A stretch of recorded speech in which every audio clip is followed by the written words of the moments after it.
cheating bastard! Get off the pitch!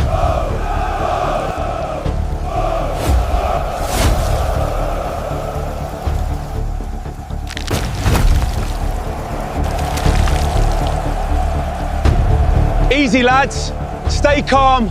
We focus on the game. People of Ashford, you cheered this man all season. Now see what he really is.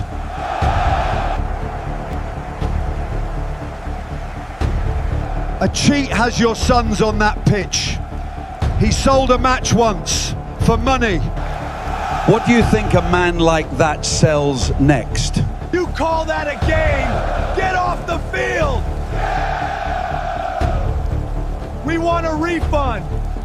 Every word up there is true. And before this is over, this whole town is gonna stand up and defend me. Go home, Warner! We don't want you here! You're about to watch a town spit on a man. Stay and watch it kneel. Every town keeps a name it says quietly, if it lets itself say the thing at all. A name that drops the temperature of a warm room a few degrees. That ends a conversation the moment it lands. In Ashford, that name was Warner. You can still find it, if you go looking, on an old team photograph gone brown behind the bar, one proud face in the back row, scratched clean out of the picture with a fingernail, on purpose, a long time ago. The town had buried that name 30 years back, along with the man who carried it, and in all the years since it had made the oldest mistake a guilty place can make. It had mistaken its own silence for peace. Eli Warner was the finest coach this club ever had, and every soul who watched him work a touchline knew it, which turned out to be precisely the problem. Because, in a town like this one, for a man who looked like him, being the best was never going to be counted as an achievement. It was read as a provocation, a quiet, standing insult to every lesser man who had always assumed the job was his by right of blood. They could have forgiven Eli a failure.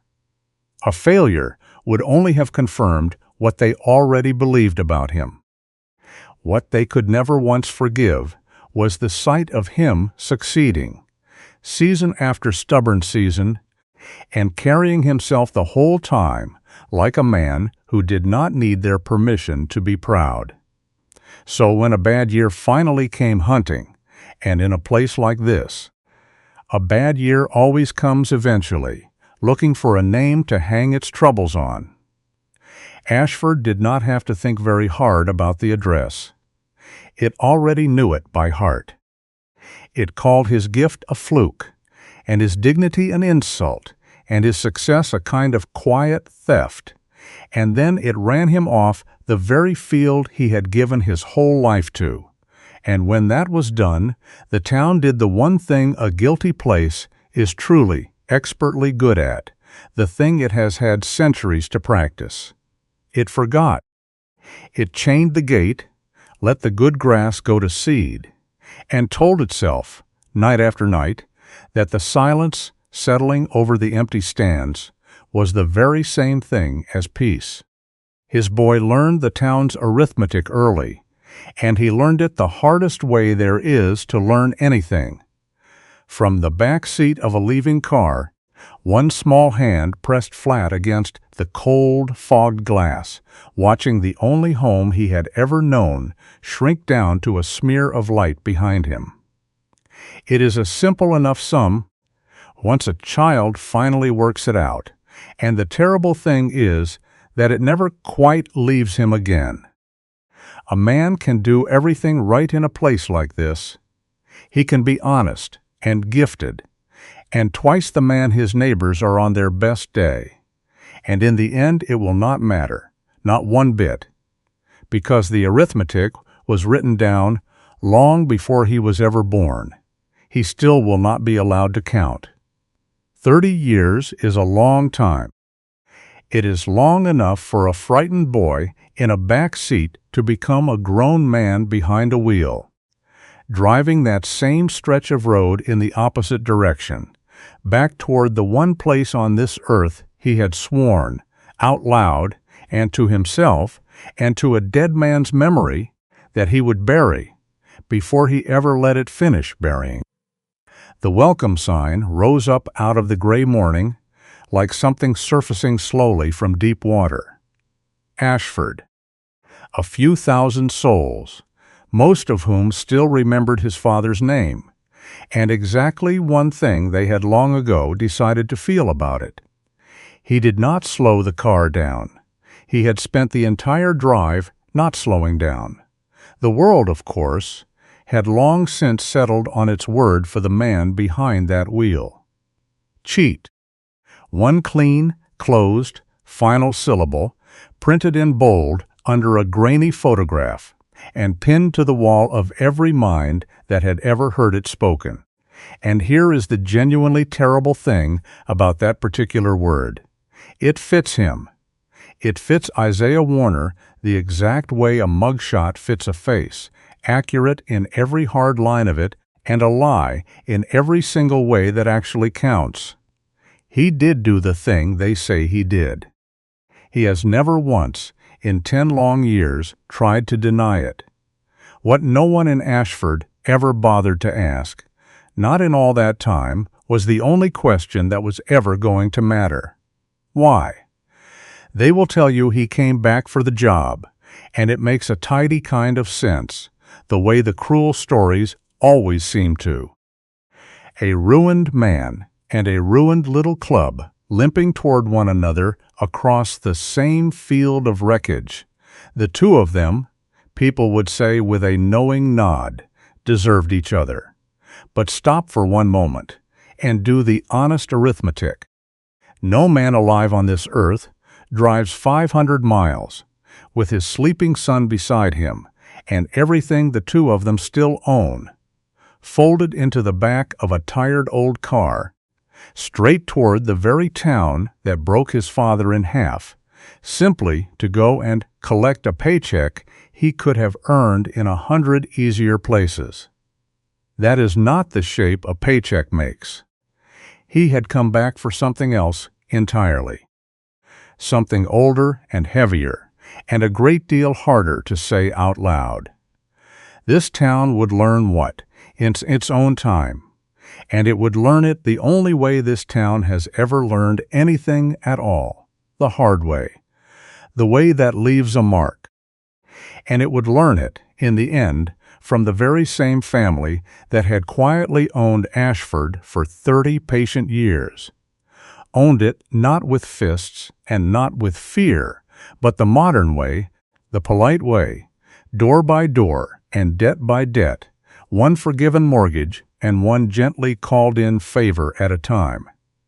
They had bought up every last lock in this town so slowly and so courteously that not one soul had ever felt the key turn.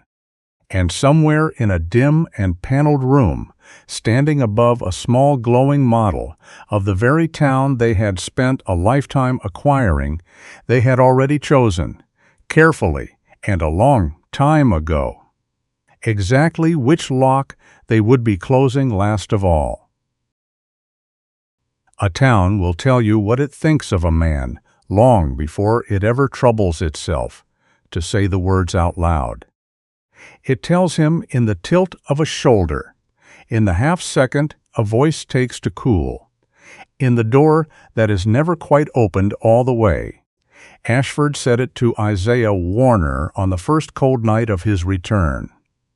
At a gas station, on the ragged edge of the dark, to a man it had not laid eyes on in 30 years and had spent every single one of them not missing. He had come 500 miles to be told a thing he already knew by heart. The boy behind the counter had not even been born on the night they ran the Warners out of this town. He did not need to have been. In a place like Ashford, certain names are handed down from father to son like heirlooms, and hate is the easiest inheritance of all. It asks no questions, it keeps no receipts, it requires only a face to fix itself upon. He read the name off the card, and something behind his eyes quietly closed. Then he set the change down on the bare counter, in that thin inch of empty air between two waiting hands, so that he would never once have to touch the man it belonged to. It is a particular kind of cruelty, the kind that costs the giver nothing, and is therefore always, endlessly affordable. Isaiah Warner had driven 500 miles for a welcome, exactly like this one. And some quiet part of him had known it would be standing there waiting when he arrived. He took the insult the way he had learned to take all of them now, quietly, without flinching, without ever giving the wound the satisfaction of a single sound. Understand that this is a skill, and a costly one. A man can be taught, if the teaching is cruel enough, and it goes on long enough, to carry a thing without letting it show on his face. It is not the same as the thing not hurting. It never once was. In the back seat, his boy stirred awake into a town he had only ever met inside his grandfather's voice, and asked his father if this was really the place Grandpa always talked about.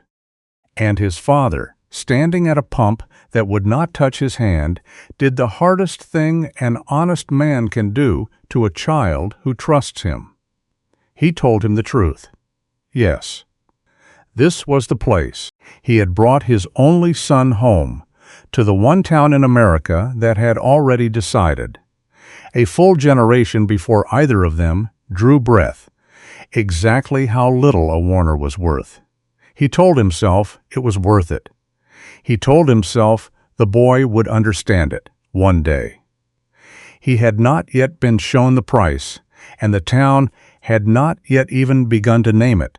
There was one door left in Ashford that the family did not yet own, and it belonged to a woman they had never once learned how to frighten. Everything else in this town had a Marchetti lock, somewhere on it, if you knew where to look for it. The diner, the old mill, the loans quietly holding up half the houses on the hill. But not this. Not the small, failing, unglamorous football club at the cold edge of town, with its peeling paint and its bad drains and its one lit window still burning against the dark, like the last honest thing for miles. Nell had married into the Marchettis for love, and then buried the only one of them who had ever been worth the loving. Danny Marchetti had wanted nothing his family could hold out to him. Not the money, not the reach, not the long, patient cruelty they had always called business. He had wanted only this club, this green field, this one clean thing, with his name near it and no debt hidden underneath. And when he died too young, he left it to his wife the way a man leaves you a candle in a house that is already, quietly, on fire, a small warm mercy, and a burden that would go on, asking her for everything she had. The club was drowning, and it had been drowning quietly for years. Debt has a patience that the drowning never do. It feels no need to hurry, because it already owns the ending, and is only waiting for the room to catch up.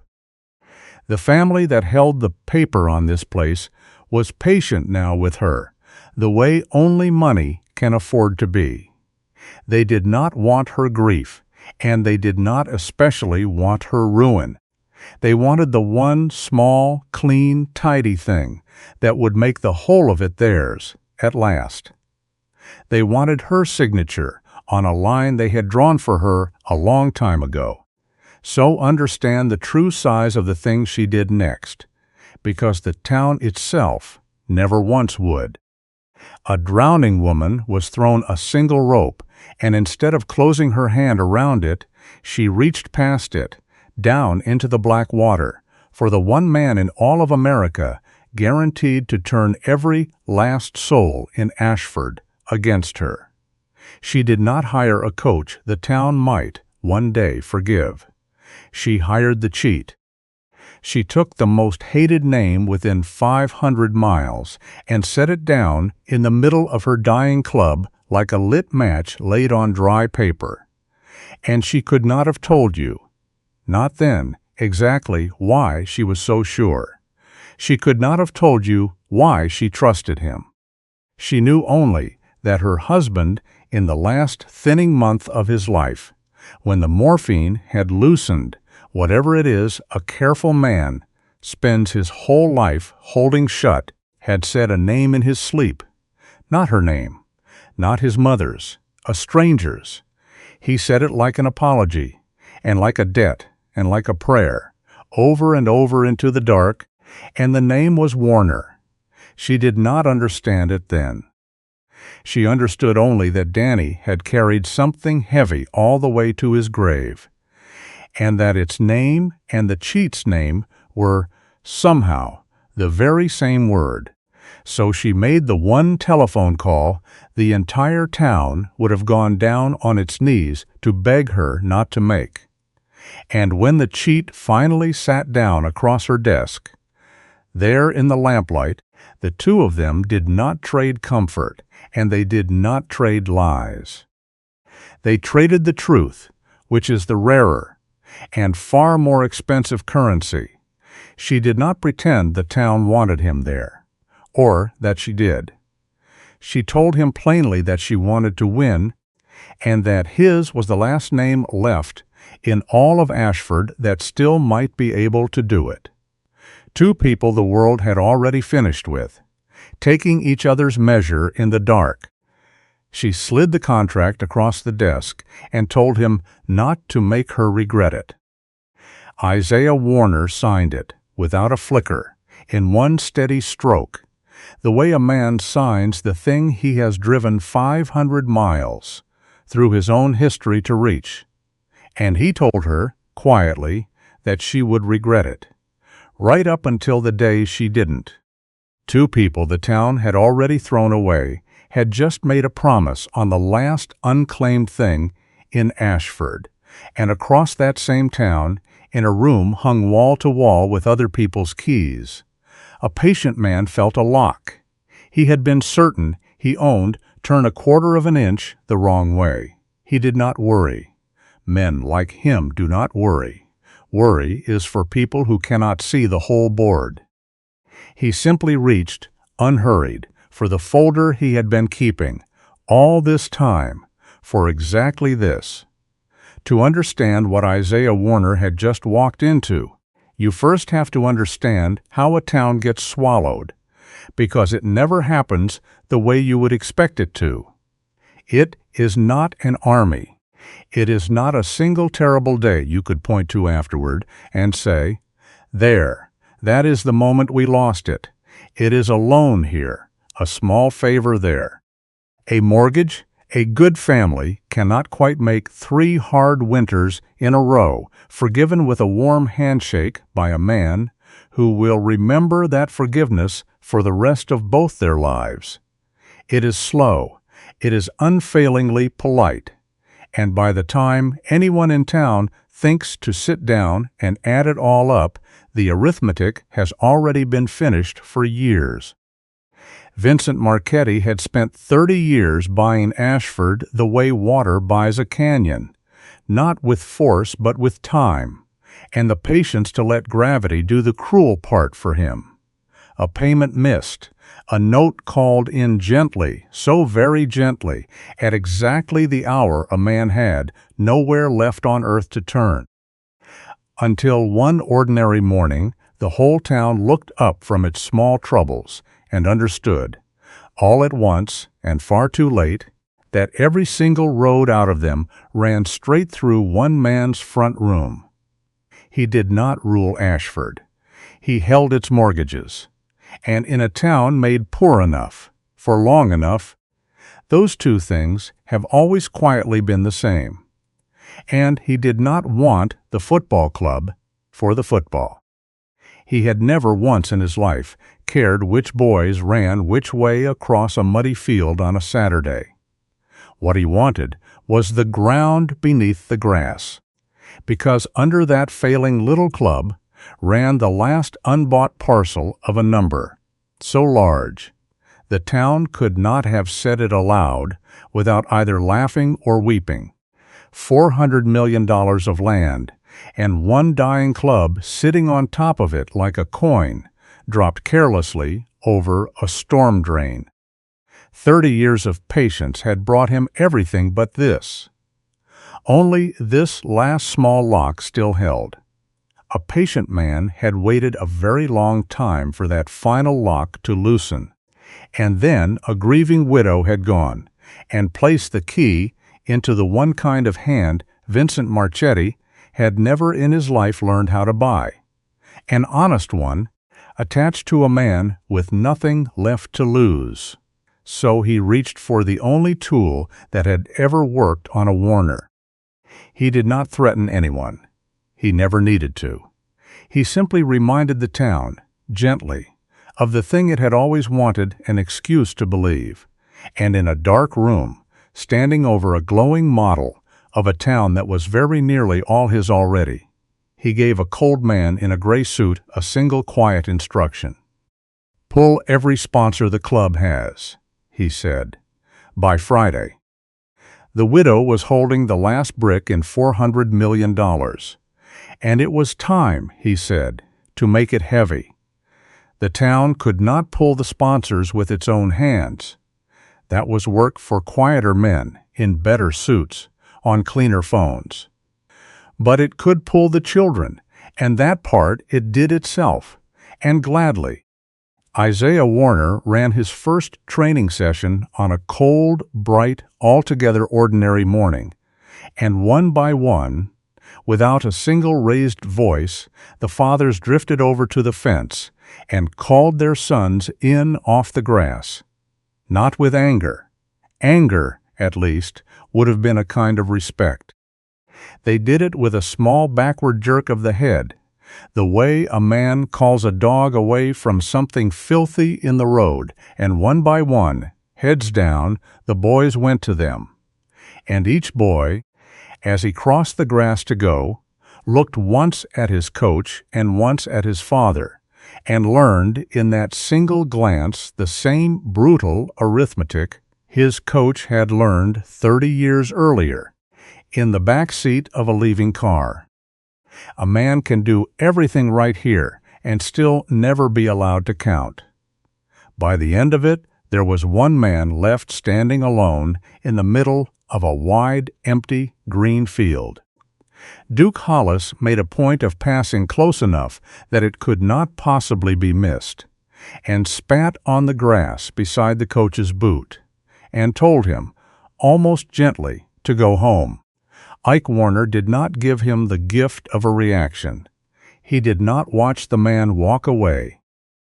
He bent down instead, and picked up a ball and rolled it slowly across the wet grass to the one boy who had not moved from his place, and asked him, simply, whether he was staying. Mateo, who had nothing in this town, and had always known he had nothing, and had therefore never once had the luxury of something to protect, looked down at the ball, and then up at the man, and nodded. It is not much, a team of one. But every wall that history has ever brought down began in precisely this way, with a single brick that decided, for no good reason anyone could ever pay it for, that it simply would not move. Hate, once a town has made up its mind to keep it, never stays still for very long. It begins as a cold shoulder and a name said under the breath, and if the man it is aimed at refuses to pack up and leave, it goes looking, sooner or later, for a heavier language to speak in. One night, near the end of Isaiah Warner's first hard week in Ashford, that language arrived. It came the way it always comes in a place like this, out of the dark, from a hand that no one would ever be made to name, straight through the one window in the whole dying club that still had an honest light burning behind it, a single brick, and the last warm light in Ashford went out in a spray of broken glass. A lesser story would tell you the man was afraid. He was not. He stood a long moment in the wreckage of that small office. The cold night pouring in through the ragged hole where the glass had been, and he bent and picked the brick up off his desk and weighed it in his hand, almost gently, like a thing he had been half expecting his whole life to arrive. This was only the town speaking in the last language it had left, now that the silence and the cold shoulder had failed to move him. And a brick, he understood better than anyone alive, is a poor sort of argument to make against a man who has already buried the one thing in this world it could ever have threatened to take. He set it down, and he stayed. That night, in the empty stadium, beneath stands gone black and silent, a boy asked his father the oldest question there is in any hard town. "Why do they hate us, Dad?" And the father, who had spent his whole life learning the exact difference between the truth and the thing a child is able to carry, told him that they didn't. "They aren't hateful," he said. "They're only frightened of what it would cost them to have been wrong about us all this time." He believed that. He needed, very badly, to believe it. A man carrying a secret learns, in the end, to speak only in the things he can afford to have overheard. Because Isaiah Warner did have a secret, and it was not the one the whole town was so busy hunting for. The town would find the money, in time. It always finds the money. It would print the number and nod to itself and go home satisfied that it had finally understood him. But it would never once go looking for the reason, because the reason would have asked something of it, and a town like this one has always preferred a verdict to a cost. The truth of him was smaller than a scandal and heavier than a whole field, and it fit inside a faded hospital wristband he kept in a box he could not make himself open.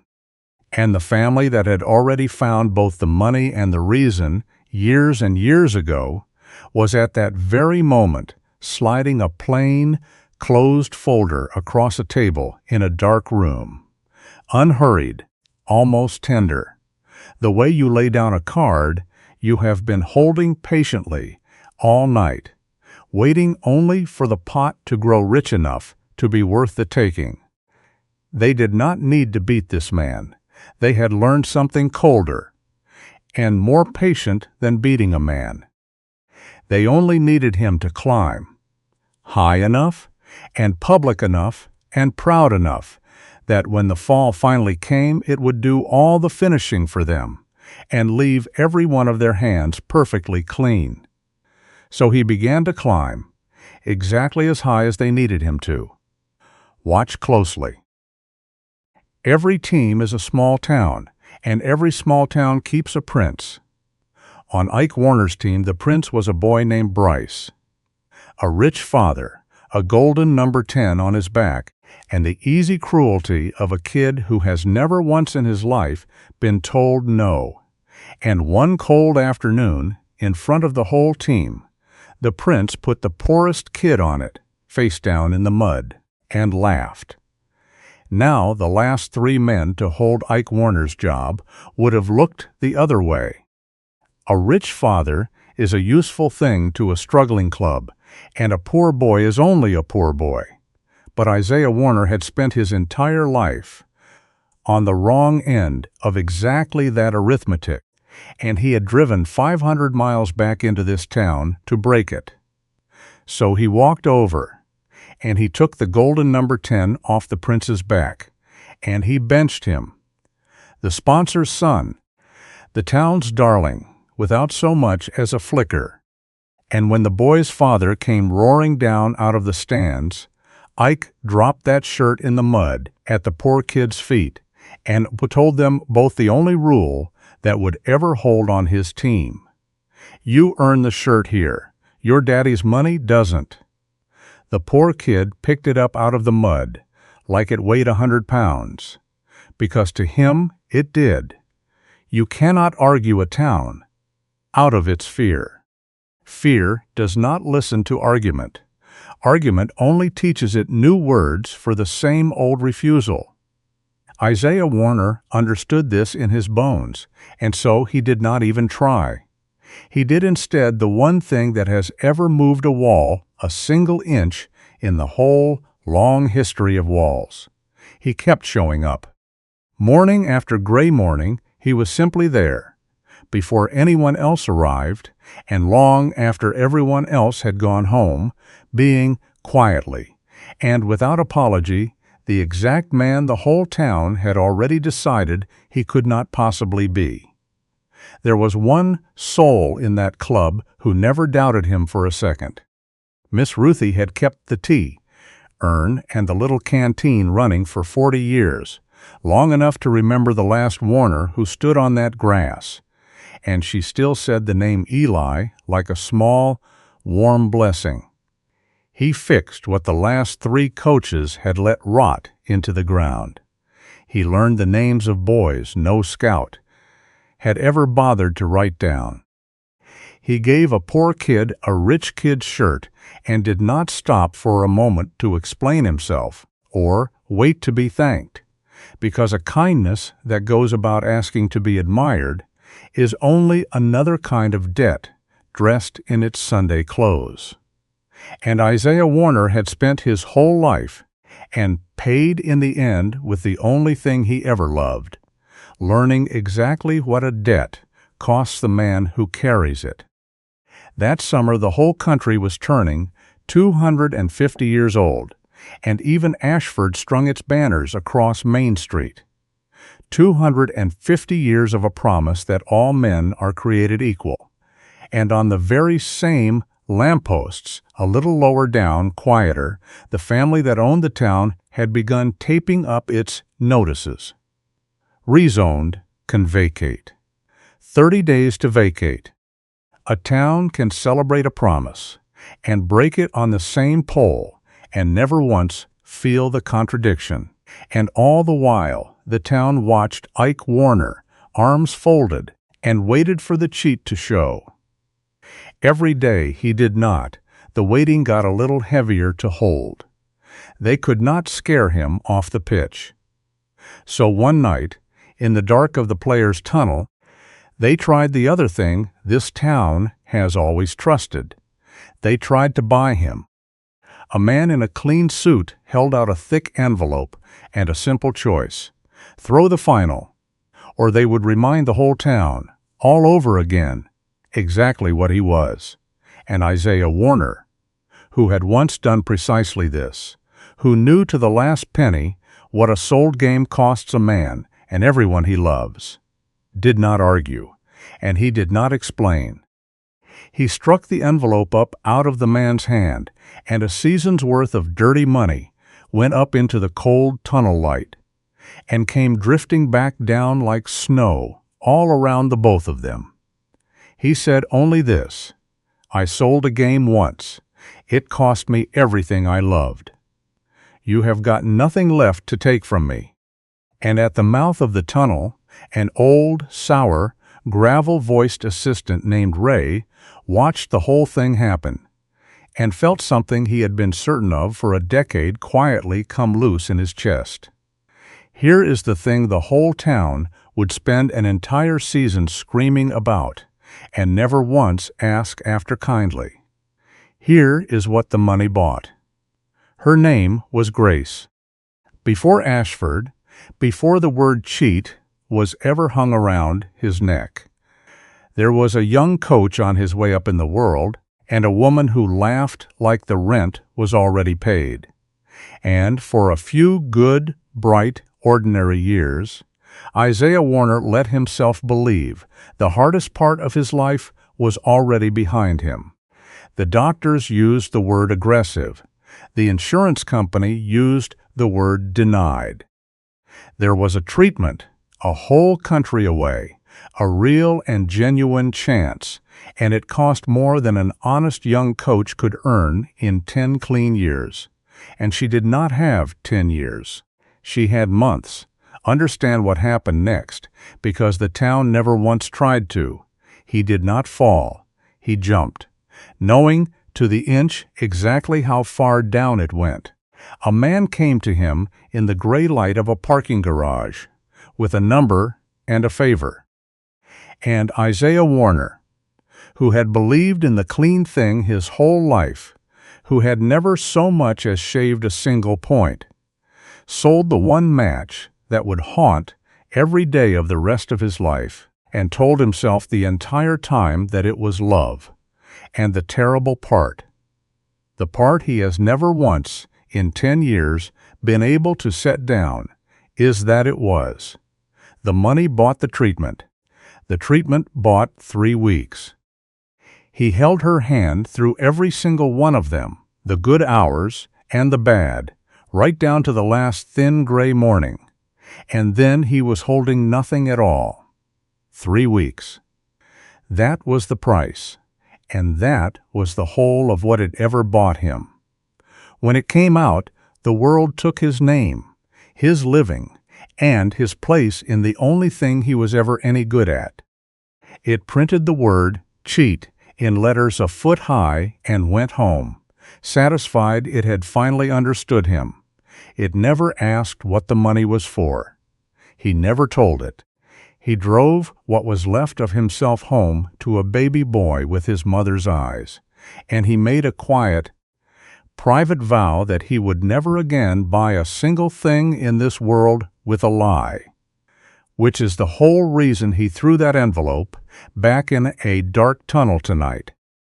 The one man in Ashford they all call a cheat is the only one left who never will be one again.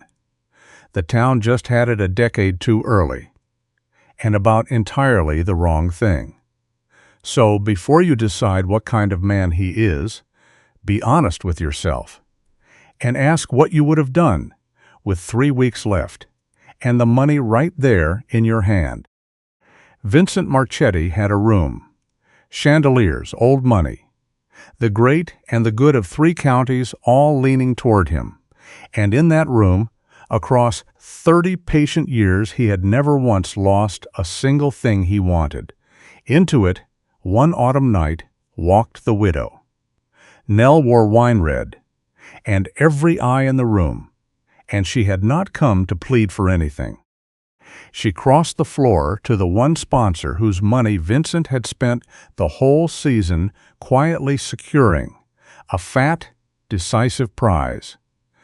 And she took the man by the arm and walked him away, gently, in front of everyone, in front of Vincent himself. And as she passed the most powerful man in the county, she leaned in close, and she smiled. And she reminded him that people were beginning to notice how badly he wanted one small, failing little football club. It makes a girl wonder, she told him, what's really buried underneath it. And for 1/2 second, in a room he owned, the patient man's smile did not quite reach his eyes. But the steel the whole town saw had a price of its own, and she paid it alone, in private, where no one ever thought to look. Late that same night, in the office that still smelled faintly like her dead husband, Nell Marchetti poured a whiskey with a hand that would not stop shaking, and set the tip of a pen against the sale contract they had been sliding toward her for a year, and came within one single signature of ending all of it. "I'm so tired, Danny," she whispered to the photograph on the desk. "I don't know how much longer I can hold your ghost up." Then she tore the contract clean in half, wiped her face with the back of her hand, and stood back up. The town only ever saw the steel. It never once saw the forge that made it. By now the club was winning, and a winning club is a problem no amount of patience can solve. So Vincent Marchetti stopped waiting, and he started spending. He did not raise a fist. Men like him never have to. He bought a radio voice and a handful of loud, idle men, and he pointed the whole lot of them at a wound. This town had been nursing long before he ever arrived. He called it the will of the people. It carried a price, like every other thing in Ashford, and he paid it quietly, in cash, and never once had to be seen doing it. And it worked, the way it always works. Overnight, the jeers found a rhythm. The signs got uglier and somehow better made. A crowd that could not have told you the first true thing about why it was angry showed up angry anyway, on schedule, like men clocking in for a shift. This is the quiet obscenity of the thing. The town was certain, right down to its bones, that its hatred belonged to it. But it had been rented by the hour from the very same man who held the mortgage on half the houses those angry people slept in. Ashford believed with its whole chest that it was defending itself. What it was actually doing, for free, was a rich man's evicting for him, and calling that eviction pride.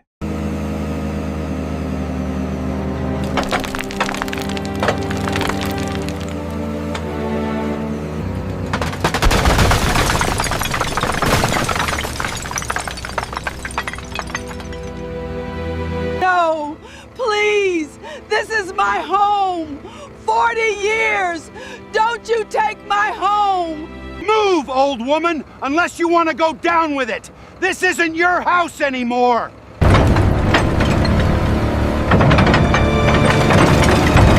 She won't move. Coach, do something. Have they got no conscience at all? She is 80 years old. Stop!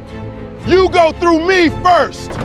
She fed us when we had nothing. We're not moving. This is Miss Ruthie's house. You bury her, you bury all of us. You've taken enough from this town. Not her. This has gone too far. Those men ought to be ashamed of themselves. Tell Marchetti. He wants this street, he comes through her sons. He did not lift a finger. He only smiled and let the boy keep his little victory. The higher this town lets a man climb, the longer its fall. That night, the sky fell on Ashford like a verdict. The storm came down on Ashford that night like a judgment, and under the failing old stand, it caught one man alone, Earl Dooley, the man who, 30 years gone, had once helped break a Warner in this very town. Help! Somebody, please! Come on! Hold on! I'm coming! I've got you. You're all right.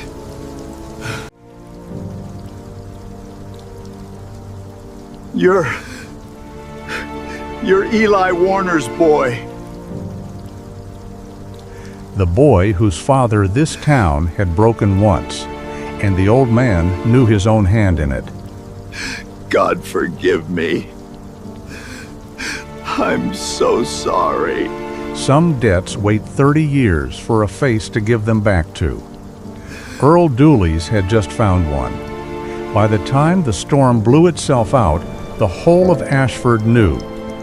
The outsider, Eli Warner's boy, had gone into the wreck and pulled Earl Dooley out with his bare hands. And the town that had broken his father 30 years before did the one thing it never meant to do. He pulled Earl out with his bare hands. Least we can do is lift a hammer. Not bad for an outsider. Here now, play, drink up. Everybody works, everybody eats this morning. For one golden morning, Isaiah Warner had almost done the impossible. He had almost made them love him. And a patient man watched him climb and was glad. He had waited 30 years. He could wait until the whistle. For one strange, bright, impossible season, the thing that never happens in a town like this one had started, quietly, to happen. A team built entirely out of the boys. Ashford had thrown away, kept winning matches it had no business winning. A man the whole town had sworn it would run out by winter was still standing on that touchline every gray morning, and the word they had hung around his neck, cheat, had begun, ever so slowly, to lose its old, cold weight in their mouths. He had pulled an old man out of a storm. He had put his own boys between a wrecking machine and their neighbors' homes. And on one golden morning, the very people who had spat on him picked up hammers and rebuilt his stand with their own hands. Isaiah Warner had almost done the one thing he came 500 miles to do. He had almost made them count him. You could feel the town leaning, the way a field of wheat leans before it even knows the wind has changed. Old men who had cursed his name in the spring now argued his tactics in the diner. Children wore claret and white. The waiting to see the cheat show his face had quietly, and without anyone admitting it, turned into something that felt almost like hope. And the winning had carried them somewhere. No one in Ashford had dared say out loud.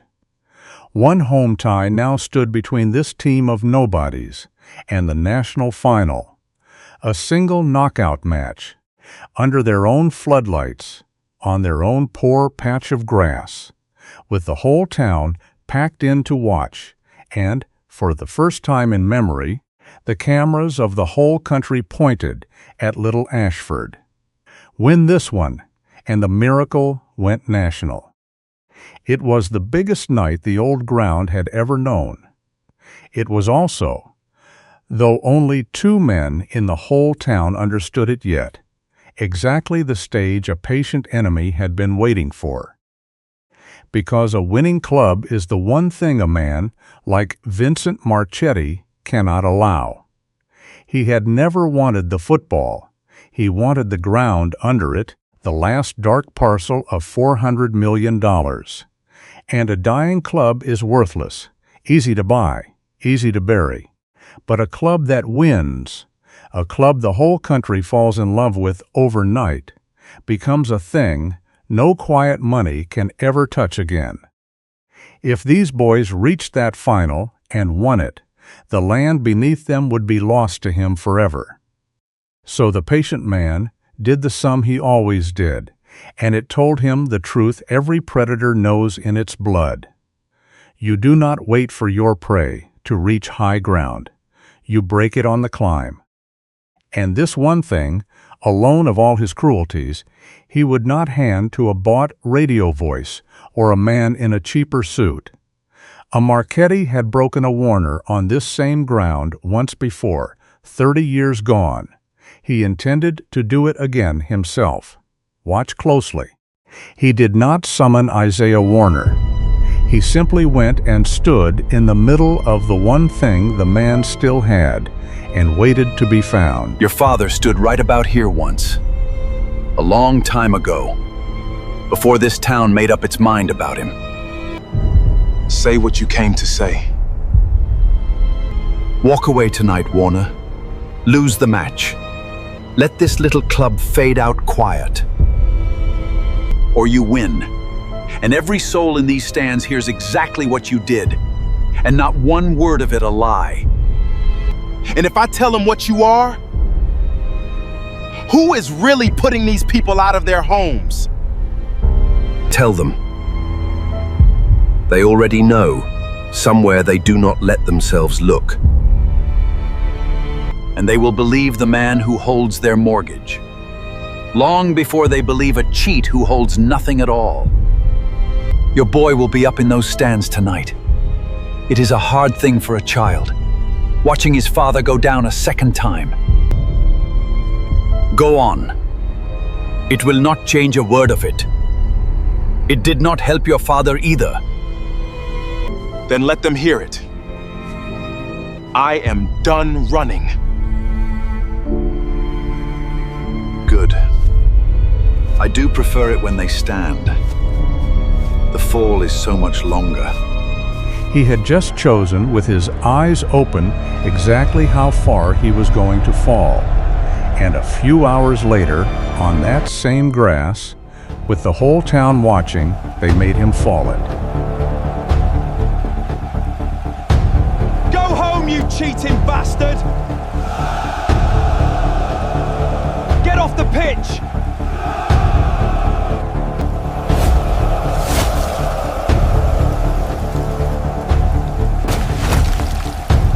People of Ashford, you cheered this man all season. Now see what he really is.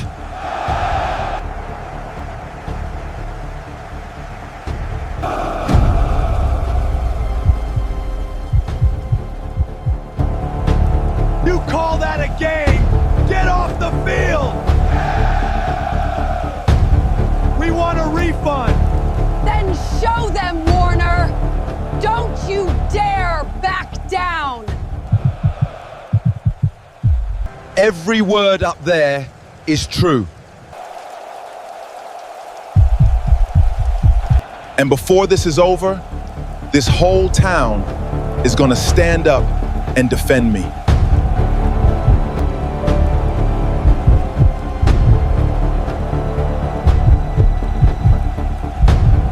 Go home, Warner!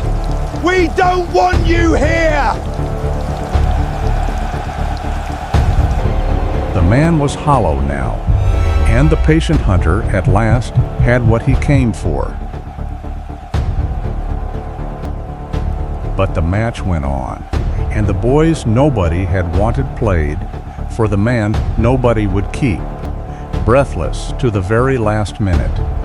The boy he had pulled off the street and taught to stand scored the goal that sealed the win. For the very man the town had just torn down, and the whole town came up off its feet as one. They had their miracle now, a place in the final on their own poor grass. We won, Coach! We did it! It should have been the proudest night of Isaiah Warner's life. He stood there while a town that had just called him a cheat screamed itself hoarse with joy, and not one soul in it screamed for him.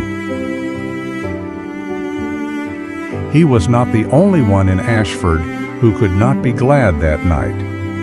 Not the woman who had believed in him, and not, strangely, the man who had just brought him down.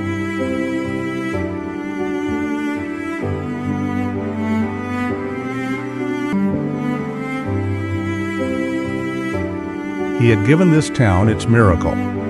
It gave him its back. He drove home to teach his boy the one lesson he had sworn he never would: how to run. There is a mercy in hitting the very bottom. It is the one floor a man can finally push off of. But Isaiah Warner did not reach for the mercy. He reached for the boxes. He had driven 500 miles to give his son a father who stood, and instead he had handed the boy a whole town's word for the worst thing he had ever done. So he did the arithmetic a broken man always does, alone, at night. And the arithmetic said the same thing it said 30 years ago: leave. And from the doorway, his boy asked him the one question he had no safe answer for. "Is it true, Dad? Did you do it?" And the man who had an answer for everything looked at his son and understood that he could not spend the one truth that might save him. Because the price of that truth was the boy learning exactly how far his father had once been willing to go, and what it had cost, and who it had not saved. He could clear his own name, or he could keep his son's picture of his mother clean. He could not do both. So he said nothing. And a silence like that, between a father and a son, is the real bottom, the one no man pushes off of alone. There is an old cruelty in the way a thing comes back around. 30 years ago, a Warner loaded a car in the dark and drove a frightened boy out of this town for good. Now the boy was the man doing the loading, his own son asleep behind him. And the sum came out the same as it had back then. You did everything a man could. It was not enough. It was never going to be enough. So go now, quietly, before the boy has to watch you lose the rest. He turned the key, and the headlights caught something standing in the road. His son, out of bed, out in the cold in his socks, small fists at his sides, not crying, not asking, just standing in the one place the car could not go. Then the boy gave it all back to him. Grandpa ran. You said a Warner doesn't. They won tonight because of you. And now you run? Not one word of it untrue. And there it was, the whole of it, handed back to him in his own words, out of a mouth still missing a tooth. Isaiah Warner turned off the engine, got out, and went down on his knees in the middle of the cold road in front of his boy. Because there are things a man cannot say to his son standing up, looking down. Only kneeling, looking level, the way you look at someone whose forgiveness you have no right to ask for and are about to need anyway. So he told him, not the town's version, the one that fits on a placard and needs only a single ugly word. The true one. A hospital. A number at the bottom of a page no honest man on a coach's wages could ever hope to pay. He had sold one game, one time, for the money to buy his mother a few more months of breathing, and he had done it with his eyes open, knowing exactly what it would make him. And then he told him the last part, the part he had never said out loud to a living soul, that it had not worked, that she had died anyway, that the word they call him is true, and the reason underneath it was love, and that both of those things can live in one man at once, and neither one ever cancels the other out. He handed the boy every ugly piece of it, and kept back only one thing, how much it had cost to carry it, all these years alone. The boy did not step back. He did the one thing the grown town never had.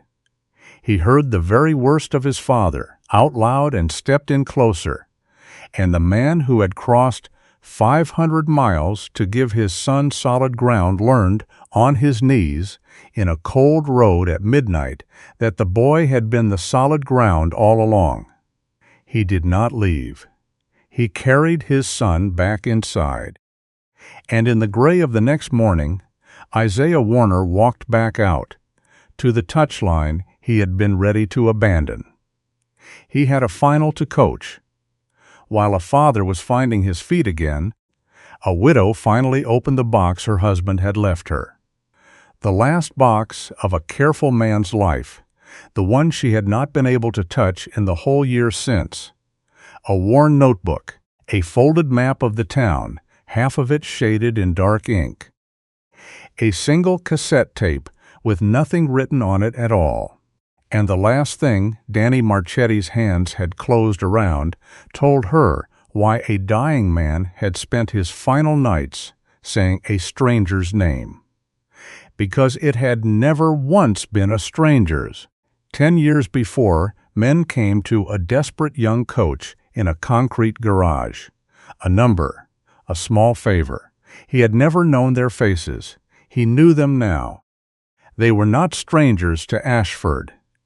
They were Ashford, the family that held the mortgages on half its houses and the deed to the ground beneath its club.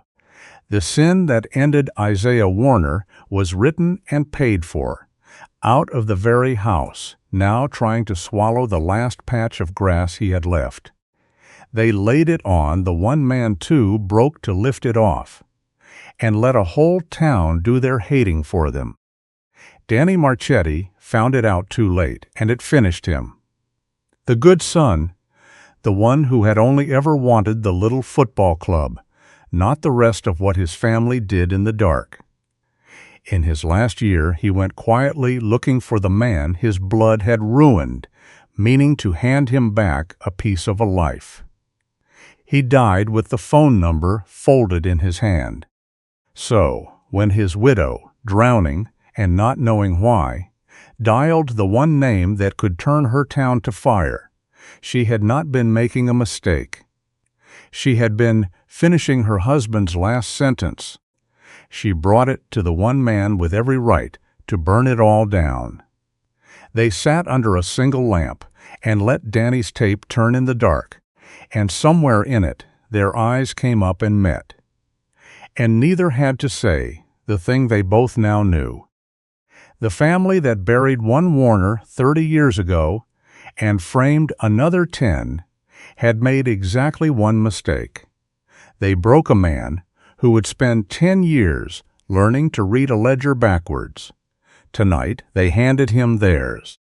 A truth found in the dark is only worth what it survives in the daylight. So the widow did not keep it. She carried it out of the lamplight and set it in front of the one crowd that had spent a season hating the wrong man. And this time the ground was ready. They had just watched him block the diggers, carry an old man out of a black storm, and lift their fallen stand back onto its feet.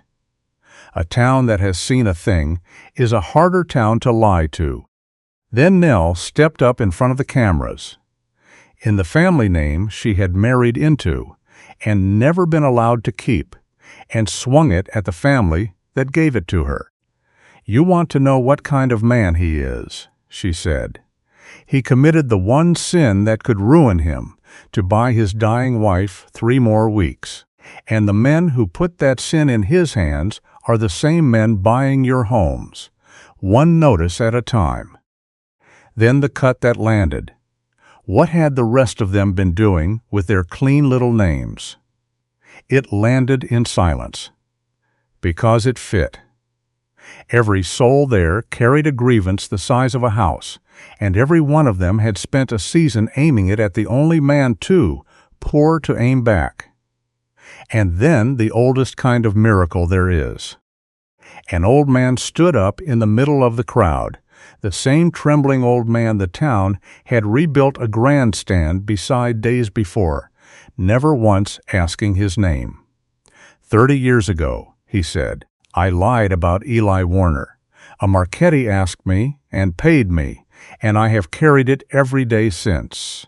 Then he looked at the coach.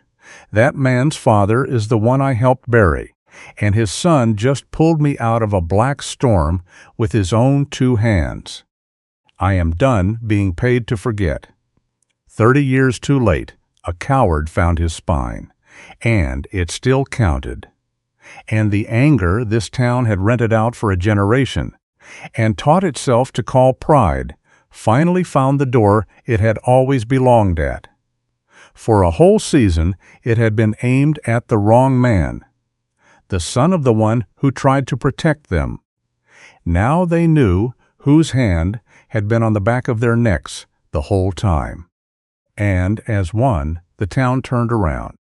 The truth was loose in the streets now, and there was no calling it back. A cornered man does not get kinder. He gets faster. He had run out of soft ways to win. He could not stop the truth. He could not buy back a town that had finally seen him, and the widow had already torn his offer to buy in half. So he stopped offering. He reached instead for the one thing a confession could not touch. The paper under their feet, the note the little club had been carrying for years. Sentiment, he said, does not pay a mortgage. Call the note. By Monday, that field is mine. A lien does not care who wins on Saturday, win or lose. he would have the ground padlocked before the whole country could watch it saved. He was no longer playing to beat the team. He was playing to beat the whistle. The final was in 3 days. So was the foreclosure. On the morning of the final, the men came for the ground, a surveyor, a notice, a chain, and a padlock, and they found the whole of Ashford already standing on it. Not for the coach they had spent a season hating, for themselves. They had finally done the arithmetic, and it came out exactly where his always had. If these boys win, this ground can never be taken, and neither can the homes of the people standing on it. And at the front of that wall stood a man who had once yanked his own son off the team rather than let him play for a Warner. He did not move now. "You want this field," he told them. "You come through the whole town first." So they played their final on the very grass they had just refused to surrender. It came down to the last minute, and to the last boy anyone would ever have picked. And the poorest boy on the field, in the shirt his coach once dropped in the mud for him, struck it once, the net. A hole clean through 100 years of arithmetics. You cannot quietly bury a thing the whole country is watching. Overnight, the dying little club became the one story in America. A patch of grass worth nothing turned, in 90 minutes, into a treasure worth everything. Untouchable, unbuyable. The $400 million had been built on a piece of ground nobody would miss, and there was no such piece of ground left anywhere on earth. The deal did not fall. It simply had nowhere left to stand. On the open gate, the padlock they had brought that morning hung forgotten, locked around nothing at all. And the man who had first come home in the mist and the rain stood on that same touchline and lifted his face. And this time the whole town was on its feet, not to jeer him now, to roar for him. His boy broke from the crowd and ran the length of the touchline into his arms, and he caught him and held on and did not let go. And far above the noise, a man in an immaculate suit walked out of a roaring stadium alone, into a silence he had built himself. You have watched this town spit on a man. Now watch it kneel, not to beg his pardon, but to hand back the one thing it stole from his father 30 years before. The right to count. Some weeks later, on an ordinary Saturday, the town put a name back on a wall it had scratched out 30 years before. Not the sons, the fathers. The debt it had refused to pay while Eli Warner was alive, settled in full at last, too late for the old man, and just in time for the boy who still carries his name. Isaiah Warner had come home for something. In the end, it was not revenge, and it was not even his own good name. It was smaller than that, and larger. A field where his son could stand and be counted, in a town that had finally learned to read the ledger the way he always had. Every single line of it. He had spent 10 years certain that the worst thing he ever did was the truest thing about him. A town, a widow, and a 10-year-old boy spent one season proving him wrong. He broke one rule once to buy a little more time with someone he loved. Every soul who ever damned him for it should ask themselves one quiet question before they answer. What would you have done? The truth doesn't blink. I didn't look away. Now neither have you.